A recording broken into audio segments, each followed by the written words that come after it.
नमस्कार, ppm time Bihar देख रहे हैं आप। मैं हूं शिवांगी आपके साथ। बिहार विधानसभा के पिछले चुनाव में मिली नाकामी महागठबंधन की हार का विलेन बन जाने से सीख लेकर कांग्रेस इस बार चुनावी साल की शुरुआत के साथ ही एक्टिव मोड में आ गई है।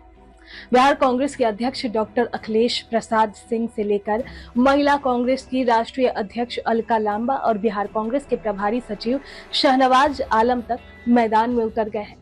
मैदान में उतरे नेतृत्व की कोशिश विधानसभा चुनाव के लिए जमीन तैयार करने के साथ ही ऐसी सीटों को चिन्हित करना भी है जहां पार्टी के जीतने की संभावनाएं मजबूत हो। बिहार कांग्रेस अध्यक्ष और राज्यसभा सांसद डॉक्टर अखिलेश प्रसाद सिंह ने कहा कि हमने 50 सीटें जीतने का लक्ष्य रखा है। उन्होंने खुद भी ये स्वीकार किया है कि ये लक्ष्य आसान तो नहीं है, लेकिन साथ ही ये भी कहा है कि ये नामुमकिन भी नहीं। अखिलेश प्रसाद ने दावा किया कि बिहार कांग्रेस के पक्ष में इस बार चौंकाने वाले नतीजे आएंगे। इसके लिए कांग्रेस पार्टी को सबसे पहले अधिक सीटों पर चुनाव लड़ना होगा।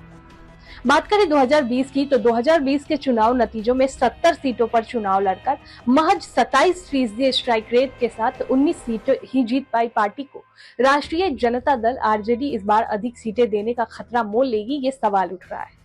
खासकर तब जब महागठबंधन 110 सीटें जीतकर बहुमत के लिए जरूरी 122 के जादुई आंकड़े से महज 12 सीट पीछे रह गया था और विपक्षी गठबंधन की मात के लिए कांग्रेस के प्रदर्शन को कसूरवार ठहराया गया था।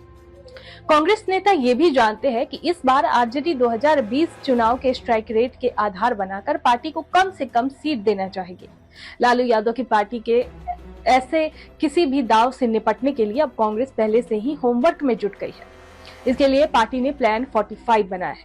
कांग्रेस का फोकस इस बार सीटों के नंबर पर अधिक जोर लगाने से ज्यादा ऐसी सीटें पाने पर है जहां पार्टी की जमीन अपेक्षाकृत मजबूत है और जीत की संभावनाएं बन सकती है। कांग्रेस का नेतृत्व बिहार चुनाव के लिए मैदान में उतर आया है। बिहार कांग्रेस के अध्यक्ष अखिलेश प्रसाद सिंह नेताओं के साथ चंपारण की जमीन पर उतर गए हैं। महिला कांग्रेस की राष्ट्रीय अध्यक्ष अलका लांबा वैशाली में है। बिहार कांग्रेस के प्रभारी शाहनवाज आलम सीमांचल के पूर्णिया, अररिया और बेगूसराय में है। चुनाव में अभी काफी समय बचा है, लेकिन पार्टी ने वॉर रूम के पुनर्गठन की प्रक्रिया भी शुरू कर दी है। इन सारी कवायदों को कांग्रेस चुनावी तैयारी से जोड़ रही है। ऐसा ही है भी, लेकिन सुस्त इमेज वाली पार्टी का इतना पहले एक्टिव मोड में आ जाना सीट शेयरिंग की टेबल पर जाने से पहले होमवर्क से जुड़ा भी बताया जा रहा है।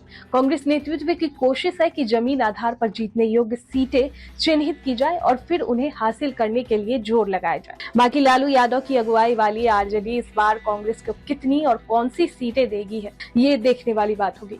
खैर, इस पर आपकी क्या राय है, कमेंट बॉक्स में हमें जरूर बताएं।